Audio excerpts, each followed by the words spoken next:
My connection with him, he was Awar, I am Awar, and we're from almost one place from mountain. He is our hero from Dagestan, you know. And he was fighting versus Russian Empire, like 10 years just regular fighter, and 35 years like Imam. Even Russian Empire respect him.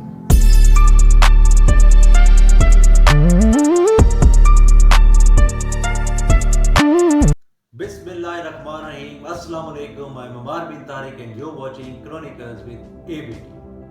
جو المیہ مسلمانوں پر ان کی آزادی اور طاقت کی تباہی کی صورت میں آیا اور آج تک جاری ہے، وہ ان کے جینے کی خواہش کو ختم کرنے کے لیے کافی ہوتا اگر جنگجوؤں کا ایک گروہ یہ تسلیم کرنے سے انکار ہی نہ ہوتا کہ غلامی ہی ان کا مقدر ہو سکتی ہے۔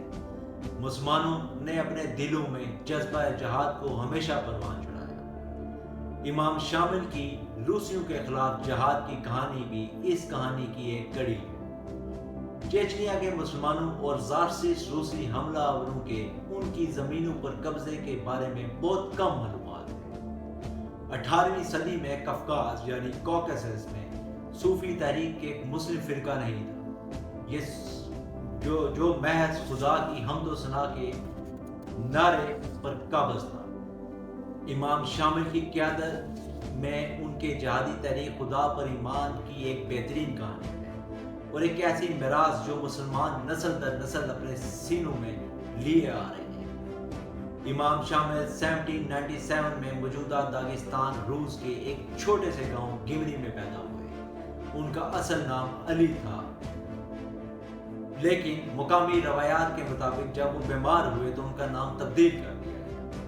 آپ کے والد دینگاؤ ایک زمیندار تھے اور اس عہدے کی وجہ سے امام شامل کو عربی اور منطق سمیت بہت سے مضامین کا مطالعہ کرنے کی اجازت دی گئی۔ امام شامل ایسے وقت میں پروان چڑھے جب روسی سلطنت عثمانی سلطنت اور ایران کے علاقوں میں پھیل رہی تھی۔ میخائیل سیمیونووچ چیچنیا کو امامت سے الگ کرنے کے منصوبے کی تفصیل دیتے ہوئے کہتے ہیں کہ شامل اس سال زبردست سرگرمیاں دکھا رہا ہے اور وہ ایسے کرنے پر مجبور ہے کیونکہ ہم ایسے اقدامات کر رہے ہیں جو جلد یا بدیر اس کے اثر و رسوخ کو ختم کر دیں گے اور چیچن کو اس سے چھین لیں گے جس کے بغیر وہ کچھ نہیں ہوگا۔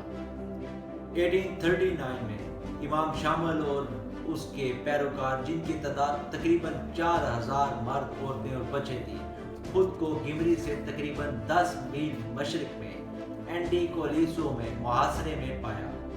جنرل پاول کی کمان میں روسی فوج نے امام شامل کو محاصرے میں لینے کی کوشش کی، لیکن امام شامل کی حکمت عملی ایسی تھی کہ ان کو محاصرے میں لینا مشکل ہو گیا۔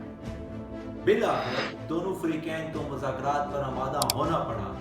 امام شامل نے اپنے بیٹے جمال الدین کو ایک گڈ جیسر کے طور پر یرغمال بنا لیا۔ امام شامل نے جنرل پاول گرائے کی اس تجویز کو مسترد کر دیا تھا کہ اپنی افواج کو ہتھیار ڈالنے اور اس کے لیے علاقے سے جلا وطنی قبول کرنے کا حکم دے۔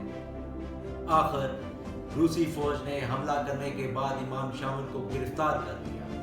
گرفتاری کے بعد امام شامل کو الیگزینڈر دوم سے ملنے کے لیے سینٹ پیٹر برگ بھیجا گیا۔ اس کے بعد امام شامل کو ماسکو کے قریب ایک چھوٹے سے قصبے کالوگا میں جلا وطن کر دیا گیا۔ کالوگا میں کئی سال رہنے کے بعد آپ نے آب و ہوا کے بارے میں حکام سے شکایت کی اور 18 دسمبر 1868 میں امام شامل کو سلطنت کے جنوب مغرب میں واقع ایک تجارتی مرکز کیف جانے کی اجازت دی۔ 1869 میں انہیں مکہ کے مقدس شہر میں حج کرنے کی اجازت دی۔ آپ کا انتقال 1871 میں مدینہ منورہ میں ہوا اور مدینہ کے تاریخی قبرستان جنت البقیع میں دفن کیا گیا۔ اپنا بہت خیال رکھیے گا۔ اللہ تعالیٰ آپ کو اپنے حفظ و امان میں رکھے۔ اللہ